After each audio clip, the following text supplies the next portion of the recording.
Já são 9h36. Vamos falar do povo brasileiro, vamos falar de nós. Que perfil nós temos? Quem somos? Por que somos diferentes? Sul, norte, leste, oeste, nordeste. Aqui tem uma antropóloga hoje no programa, Vera Brandão, para a gente aprender um pouquinho mais com ela. Primeiro, obrigada por ter vindo. É um prazer. Igualmente. Então, a palavra é sua, senhora. Que povo é esse? Que povo somos nós? É bem interessante falar sobre isso. Na realidade, assim, quando você fala num povo, você está falando num território, né? E está falando numa língua comum, né? Num hino, né? Numa língua, né? Que nós falamos todos português. Então, essa seria a característica comum do que a gente chama povo brasileiro. Certo. Né? A língua, o hino e o território, né? Mas, especialmente num país como o nosso, né? Do tamanho do nosso, você falar de um perfil do povo brasileiro é muito difícil. Porque eu acho assim, o que mais nos caracteriza, e aí não só como povo, mas como indivíduos, né? É a diversidade, né? Cada pessoa é única, não tem duas pessoas iguais. Então, se não tem duas pessoas iguais, não tem 200 milhões de pessoas iguais, né? Então, acho que a diversidade é a maior característica do povo brasileiro. E nessa diversidade, você vai encontrar a diversidade de comportamentos, a diversidade de expressão da cultura de cada região, porque também não existe isso de cultura brasileira, né? Essa é o que eu venho trabalhando e estudando, né, nesses últimos anos. Nós não temos uma cultura comum. Cada lugar que você vai... Tem a sua? Hã? Cada lugar, a região sul tem a sua, o Nordeste tem a sua. E isso envolve a comida, envolve o jeito de falar, o vocabulário, e envolve o comportamento que você tem socialmente, né? E isso é muito diferente, mas a gente tem assim como se fosse assim, uns estereótipos, no sentido de ser assim, uns rótulos. Porque todo mundo fala, você vai de São Paulo, e a gente anda assim, né, de blazer, essas coisas, todo mundo acha que você é formal, que você não é simpático, que você não é metida besta, olha lá, ó. Toda metida já besta. Já ficam com o pé atrás. Uhum. E que o carioca é por causa da praia, então que ele é mais descontraído, e o povo do Nordeste é muito alegre, canta.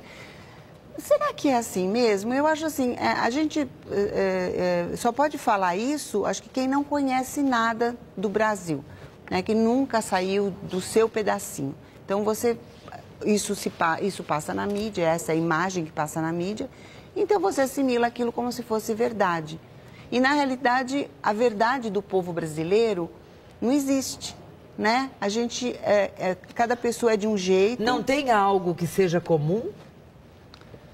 A todos nós, tem, de norte a sul? Língua.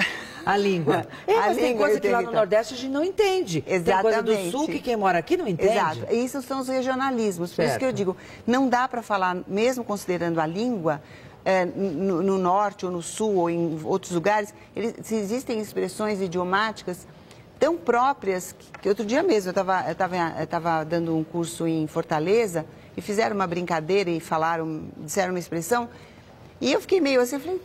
E o pessoal, todo mundo riu. Eu nunca tinha ouvido falar aquilo. Aí depois o pessoal foi me explicar o que queria dizer. Não tem... Depois, explicando, você consegue ver qual é a metáfora que tinha naquela expressão. E era uma coisa pejorativa. Sabe? Então, assim, essas diferenças regionais são muito, muito fortes, né?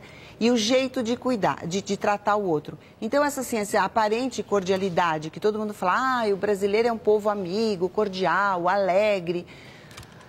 Não é bem assim, Não Vera? É bem assim, não é mesmo. Mas não então é a mesmo. gente é um pouco hipócrita, falso, a gente é o bonzinho, é o povo mais feliz do mundo, que todo estrangeiro ama, mas não é bem assim? Não é bem assim. Eu acho que a gente... e é até difícil falar sobre isso, porque as pessoas às vezes se ofendem quando você fala uma coisa dessa, né? Porque ninguém consegue perceber que isso, na realidade, é um modo de você ser aceito. Né? E isso vem da nossa colonização, né? Nós nunca tivemos... Quer dizer, o povo brasileiro sempre teve uma classe dominante, que era muito pequena, e os dominados. Então, para você compor com o dominador, você tem que ser bonzinho. Mas não mudou muito, né, não. Vera? E isso... Quando você fala assim de uma classe pequena dominante e um exército dominante, continua tudo igual, né? E é isso que é complicado, né? Então, por exemplo, a imagem que se vende do Brasil lá fora, que é alegria, futebol, carnaval, sexo e o jeitinho. Esse jeitinho brasileiro, da onde que veio? Nós herdamos da onde? Exatamente, da nossa colonização. Da nossa colonização. Porque assim, uma coisa é você, por exemplo, se você tem um problema, aí eu uso da palavra mesmo, jeito, né? O jeito.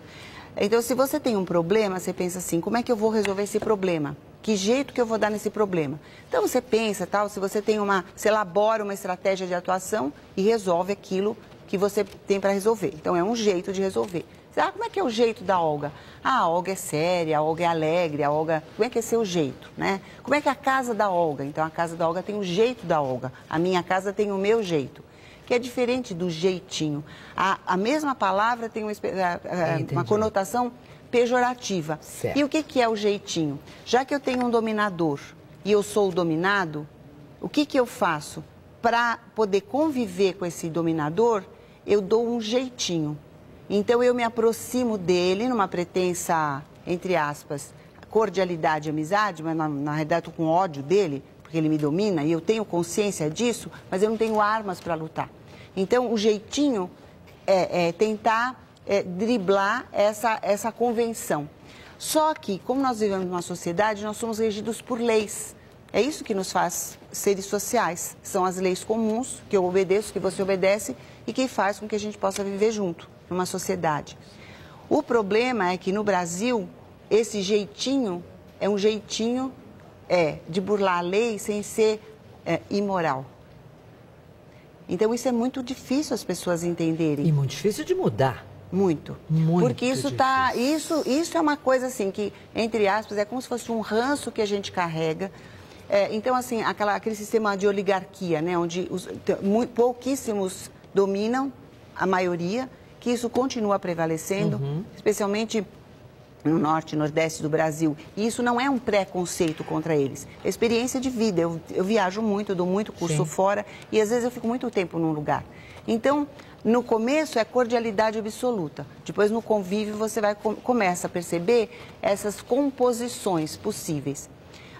Tem alguns estudos que dizem que essas composições que se faz, onde o jeitinho é uma estratégia de sobrevivência, é dentro das famílias. Começa já lá. Agora, se a gente considerar que, o que se diz, que a família é a micro-sociedade, né? Quando você está em família, realmente, às vezes, você precisa compor. Então, o jeitinho dentro da família, às vezes, é necessário. Você não vai ficar batendo boca toda hora com o seu marido, com seus filhos, ou se o seu marido está de mau humor, ou se o seu filho chegou bravo da escola, enfim. Você tem que compor. A gente, como mulher, faz muito esse papel de mediação, tá? Mas aquilo no âmbito da família é uma questão de sobrevivência da própria família. É uma estrutura de enfrentamento. E você também não está indo contra a lei, contra a convenção nenhuma, porque você quer paz. Você quer tranquilidade. Então daí você vai falar numa outra hora com o seu marido, com o seu filho. Então aí você vai conversar, olha, naquele momento e tal. Enfim, são estratégias de enfrentamento. Quando isso sai do âmbito familiar e eu uso esse jeitinho para tentar resolver problemas de coisas que não me agradam, e às vezes essas coisas que não me agradam são leis, então aí eu entro com o meu jeitinho, ou então, que também isso é o resultado da nossa formação como povo. Você sabe com quem você está falando?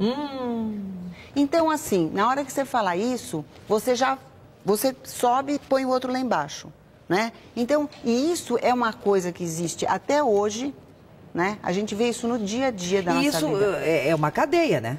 Exatamente, é uma exatamente. Cadeia. Você, automaticamente, se você não tiver o mínimo de formação, de moral, de ética, você vai praticar. Você começa lá em casa com o seu filho, cala a boca porque eu sou sua mãe, você não sabe com o que você está falando? Exatamente. Começa mais ou menos aí. Começa aí. No cala a boca. E isso, se eu tiver um cargo de chefia, eu posso transferir isso para o meu funcionário vai transferir para o outro. Quer dizer, não tem fim isso. E se você tem um sistema muito fechado, por exemplo, você é uma chefe autoritária e impositiva além da medida, porque às vezes a gente precisa ter, claro, a gente tem às vezes uma coisa para gerenciar, você precisa ter certas normas e tal. Mas se você faz isso além da medida, o que seu funcionário vai fazer? Ele precisa do emprego, então ele não vai te enfrentar, ele vai ser solícito com você. Aí que, novamente, vem aquela coisa falsa que você, quando você começou a falar. Então, o bonzinho que não existe. Então, existe, assim, uma ambiguidade no comportamento e que a gente vê em todos os lugares e, de uma certa maneira, em todas as pessoas. Porque, assim, por exemplo, tem coisas que, dependendo da situação, você não pode falar, né? Isso nos faz muito diferentes de americanos, de franceses, não, olha, assim, italianos, enfim, europeus de uma forma geral? Eu acho assim, o modo que a gente tem de se expressar, eu até assim, até porque a gente foi durante muito tempo um país de terceiro mundo, que era a denominação mais antiga, hoje se fala país em desenvolvimento, que é o nosso caso. Os Estados Unidos, por exemplo, e muitos países da Europa, eles exercem esse papel de superior. Então, o que eu faço para agradar o meu superior, né? Então, eu sorrio, eu canto, eu danço, eu represento. Então, é essa imagem que se vende do Brasil lá fora. Só que também é uma coisa muito difícil de dizer. O Brasil lá fora não existe. Se você passar 20 dias em qualquer país do mundo, você só vai ter notícia do Brasil se acontecer um desastre ecológico, cair um avião, aconteceu uma tragédia, aí você tem a notícia. Por exemplo... É um fato político relevante. Relevante. Só. Acabou de sair o estudo do PNAD, né, que é aquela pesquisa que eles fazem em vários lares brasileiros. Então, eu fiquei... É uma coisa que a gente mais ou menos sabe, mas choca quando você vê o número. 59% das residências no Brasil não tem esgoto. E 72% ou mais tem internet e televisão. Então, que país é esse? Que não tem esgoto... Que prioriza o consumo em detrimento... De saúde. De saúde, porque é aí que está. A estrutura básica A gente teve avanços? Claro que teve avanços. Vou dizer que o Brasil continua como era há 50 anos atrás. Não é verdade. Mas, assim, o que nós estamos em defasagem dos países, por isso que se diz em desenvolvimento. Mas nós poderíamos estar mais avançados, porque o que falta é a atuação na infraestrutura do país. Assim como quando a gente fala do analfabeto funcional. Exatamente. Que sabe ler e escrever sim, mas não interpreta uma ficha dessas. Isso mascara a qualidade da nossa educação, escola, que não tem atrativo nenhum, que essa escola tem que se modernizar, tem que se tornar mais atrativa para esse aluno, para que não haja evasão escolar. Né? Eu sempre falo o seguinte, todo mundo fala que os princípios básicos são educação e saúde. E eu digo, o princípio básico é educação. Sim. Sem educação não tem saúde. Porque com a educação eu vou cobrar o esgoto. Exatamente. Eu vou dar mais prioridade ao esgoto do que à internet. Então, mas assim, como hoje em dia essa saída da população de baixa renda, né, entre aspas, está na aquisição de bens, então parece que o Brasil progrediu. Progrediu em algumas coisas, mas em coisas muito básicas, como educação e saúde, eu acho que... Então, eu acho assim, é um problema assim, muito sério, muito grave. Mas aí, quando você fala do esgoto, que é apenas um item, a gente não pode esquecer que tem obras que não aparecem, ficam debaixo da terra. Então, essas não são muito interessantes também de fazer, né? Exatamente. Porque essa tá lá, o esgoto tá lá e ninguém viu que eu, como prefeito, como governador, fiz, né? Agora, outras coisas enxerga-se mais. Vamos falar de patriotismo. A gente é patriota? A gente chora quando ouve o hino? É uma outra gracinha do brasileiro. Eu acho. Eu posso estar colocando uma posição talvez um pouco radical. Acho que até pela minha idade, pela minha vida, pela minha experiência de vida. Lógico. Né? Então eu acho assim, você lembra do Ayrton Senna? É sempre dele que eu lembro quando eu falo de Brasil. Era herói. Era o herói, nosso herói, porque ele quando ele levantava aquela bandeira, eu chorei quantas vezes. E ele era mocinho, ele era bonitinho, ele era simpático, ele era um vencedor. Ele era um vencedor e ele agitava a bandeira do Brasil. Foi uma pena ele ter morrido. Foi um sentimento... Foi um grande ídolo. Não tivemos mais ninguém, desculpa. Quem que a gente tem? Exato, todo mundo chorou. eu inclusive. Porque realmente um rapaz jovem, cheio de vida, um futuro brilhante e tal, mas ele nos representava. Ali, naquele momento, no exterior, quando ele subia no pódio e levantava a bandeira do Brasil, todo mundo levantava junto e dizia assim, olha, nós existimos, ó, gente, olha eu. E é essa subserviência, não temos mais, mas é essa subserviência do povo brasileiro que acaba fazendo que a gente deixa que se venda uma imagem da gente que é totalmente deturpada. Não somos um povo do carnaval, do samba e do sexo e do futebol. Nós somos um povo em ser, como diria o Darcy Ribeiro. Ele fala, quem é o povo brasileiro? Somos um povo em ser. Ainda nós não temos uma identidade de povo brasileiro. Não como os outros povos. Também eles não caiu do céu, é uma batalha. E essa batalha tem como base a educação. E a educação que promove um desenvolvimento equânime entre as pessoas. Então, a igualdade que se fala aqui no Brasil é uma balela, uma mentira. Não existe igualdade. Existe uma desigualdade brutal.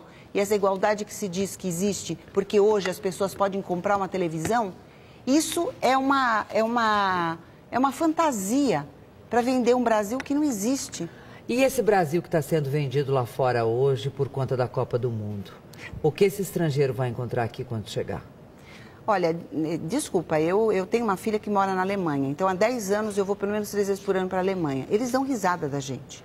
É duro falar isso, mas é verdade. Eu, como brasileira... a gente fica revoltado, mas é real. É real. Então, eu não estou falando de uma coisa que eu acho, é uma coisa que eu vivo. Por isso que eu falei, a minha idade me dá um pouco essa segurança de falar sobre isso. E até porque eu viajo muito pelo Brasil e viajo muito pelo exterior. Então, assim, eles dão risada da gente. E quando você fala, eu já tive essa experiência, eu conheço a sua cidade, conheço São Paulo. Eu falei, e o que você acha de São Paulo? 2 coisas. E o churrasco é bom, né? Ou então assim, nossa, como é que vocês conseguem viver naquele trânsito? Eu já conversei com muitas pessoas e quem vem a negócios a São Paulo fala muito isso. E São Paulo é isso, mas não é só isso. Então assim, o Brasil é um desconhecido. Para nós brasileiros, porque nós não conhecemos o Brasil, né? Mas você acredita que a gente vai ter benefício, o Brasil terá benefício de alguma forma com o resto do mundo em se mostrar numa Copa? Ou vai ser ainda pior, porque as nossas mazelas, os nossos problemas ficarão mais aparentes? Eles terão oportunidade de... A mídia vai estar toda aqui, né? Sim. É a maior mídia que existe, a mídia da Copa do Mundo. Da Copa do Mundo. E nem sempre se mostra o que a gente gostaria de mostrar, né? Por exemplo, tem uma fotografia no jornal que saiu quando saiu a pesquisa. Então, tem um senhor sentado na porta, né? No porta da casa dele, e assim, aí na calçada, assim, correndo a meio fio, isso eu já vi o esgoto. E aí ele fala que ele é um casebre, e ele tem internet, televisão, DVD, geladeira, etc e tal. Essa imagem, com certeza, vai para a mídia internacional. É clássico. Vai. Se você assiste programas de televisão sobre o Brasil, estando fora do Brasil...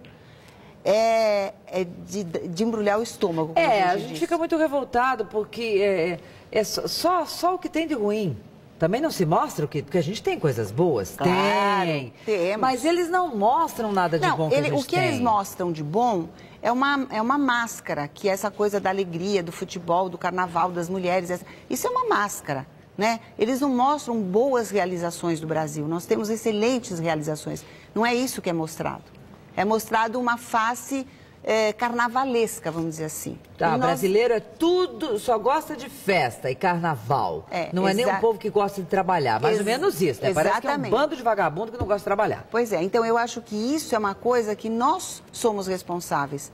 Porque nós, entre aspas, nós somos tão bonzinhos, né? Então a gente deixa as coisas assim. Isso daquela cartilha dos ingleses com relação até à Copa do Mundo, essa orientação, até te falar de que a gente se pega, se abraça, as mulheres se beijam, os 3 beijinhos, ou 2 ou 1.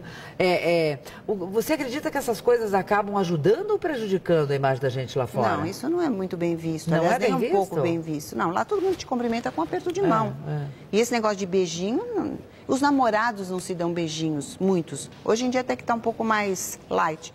Mas essas demonstrações de afeto assim, sabe, estridentes. Mas quando eles vêm para cá e dizem que gostam muito dessa amabilidade, deste sol, dessas mulheres seminuas, da nossa comida, e que esse país é maravilhoso. Quando a gente vai para lá, a gente gosta da ordem, dos trens na hora, de você poder morar numa casa com uma cerca viva desse tamanho e deixar teu filho brincando no quintal, ninguém vai vir, você trabalha com a porta do jardim aberta, sabe? Quantas vezes eu sentada no computador com a porta do escritório aberta que dá para o jardim, e o jardim tem uma... Eu não estou dizendo que lá é um país ideal, não é mesmo, tem problemas como todos nós. Mas eu acho assim, se vive uma vida de verdade. Então eu acho assim, essa coisa efusiva do brasileiro não é muito bem vista. Então o pessoal gosta porque vem de férias. Eu não sei se eu não gostaria de morar na Alemanha com todas as benesses que tem. Eu tenho orgulho de ser brasileira.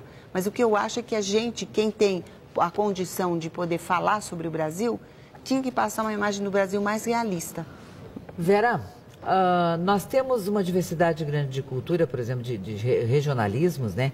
E existe também um certo bairrismo, né? Ah, lógico, lógico. Lógico. Essa coisa do paulista dizer que o carioca, por conta do sol e da praia, trabalha bem menos que nós. E eles falam que a gente também tem 1000 defeitos. Isso. E o povo do norte e do nordeste também vê a gente de uma maneira assim. Como nós somos a locomotiva do Brasil em termos econômicos, ainda se fala isso, né? E é verdade que nós somos o estado mais desenvolvido. Então, assim, eles já eles nos convidam, né? Porque eles precisam, às vezes, de algumas coisas que nós temos que eles não têm, em termos, por exemplo, de saberes, de cursos, etc., de formação profissional. Então, assim, eles se tratam muito bem. Até porque se você é doutor, então, doutor é doutor, né? Está em todo lugar do Brasil. Então, eles te recebem muito bem. Mas, ao mesmo tempo que eles precisam de você, eles parece que têm um pouco de raiva, não é raiva, mas assim, ela vem lá para falar disso. Então, existe muitas vezes uma reação assim, você fala um negócio, não, isso a gente já faz. Não, isso a gente já sabe. Não, eu já fiz isso. Sabe? Então, assim... Tipo, não vem aqui... eles convidam você, te puxando. Mas ficam puxando e ficam te testando. Que é uma situação extremamente estressante para um profissional, né? Então, às vezes, eles são muito bonzinhos. E você acha que o paulista tem nariz empinado mesmo? Não. Porque é a locomotiva do Brasil? Não, nada. Isso é da pessoa. É de cada um. Daí vem aquele perfil de cada cidadão. É de cada um. Nós não somos iguais. Eu posso ter o nariz nas estrelas e não ser nada. E posso ser uma pessoa bem formada, bem capacitada, ter dinheiro e tal. E ser uma pessoa simples, porque eu sou assim. Entendeu? Então, não tem nada a ver. Não tem nada a ver. Apesar que a gente incorpora também o jeito de viver daquela região, né? Lógico. A gente fala, a gente anda assim, mais de blazer, etc. Mas por quê? Por causa do clima. Não dá para você ficar saindo de alcinha. Primeiro, porque os lugares têm ar-condicionado. Segundo, que São Paulo é uma cidade que muda de temperatura durante o dia. Então, você usa uma roupa, entre aspas, mais formal, primeiro, pelos ambientes que você circula. Segundo, pelo próprio clima da cidade. E nós não temos praia, né? Então, nós temos um jeito mais formal, vamos dizer assim. Mas nós também gostamos de brincar, de rir, de conversar, de falar bobagem, como eles dizem. Nós somos... Agora, isso é da pessoa. De cada um. Se eu sou séria, se eu sou uma pessoa mais séria de jeito... Eu vou ser sempre assim. Sim, independente do estado que você for morar, ou do país. Do país, entende? Então, eu acho que, exatamente, então, essa diversidade que existe em cada pessoa, e no Brasil, como um país muito grande, também aí tem os regionalismos e as diferenças entre as diferentes... E mesmo, às vezes, na mesma região, você vai de uma cidade para outra, é impressionante. Parece que você está em outro país. E é tudo Brasil, né? Então quando se fala, desculpa te interromper, mas quando se fala que nós temos vários Brasis, sei lá quem começou a falar isso, e uma coisa que pegou, é verdade, real isso, é verdade. Né? E dentro desses vários Brasis, existem as micro-regiões, né? Você não pode falar do povo do norte. Quem é? Você precisa ir, cada cidade é de um jeito. Certo. Eles têm um jeito de viver diferente, uma linguagem diferente, uma comida diferente. Isso na mesma região norte. Na Nordeste, Sudeste, igual. Cada lugar que você vai tem uma cultura. E a cultura se expressa no modo de viver. Você incorpora tudo e faz, que nem no liquidificador, um mix E o que você oferece, que é você, o jeito de viver, é único, é o jeito que você incorpora. Então, essa coisa de dizer, não existe uma coisa uniforme, nem dos indivíduos e muito menos de uma sociedade complexa como a nossa. Voltando lá à base de tudo. A base da família, a base da sociedade, a família, essa primeira célula, e o desenvolvimento de uma cidade, de um país, através da educação.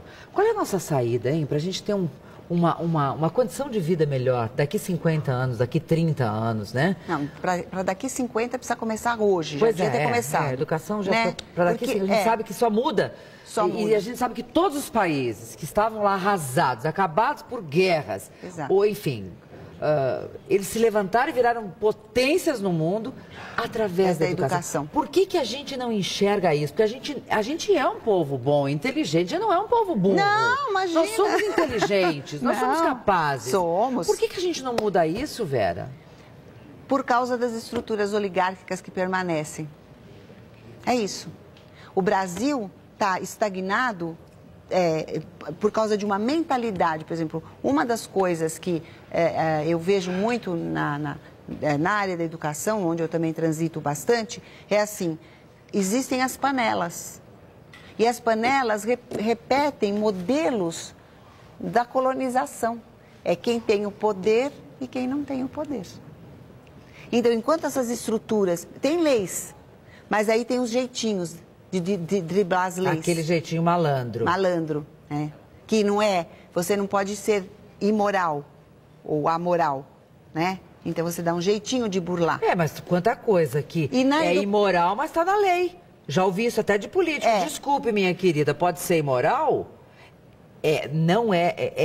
Pode ser imoral, mas é legal. Pois é. Quem é que não conhece essa frase? Pois é. Então, mas na educação, esse jeitinho...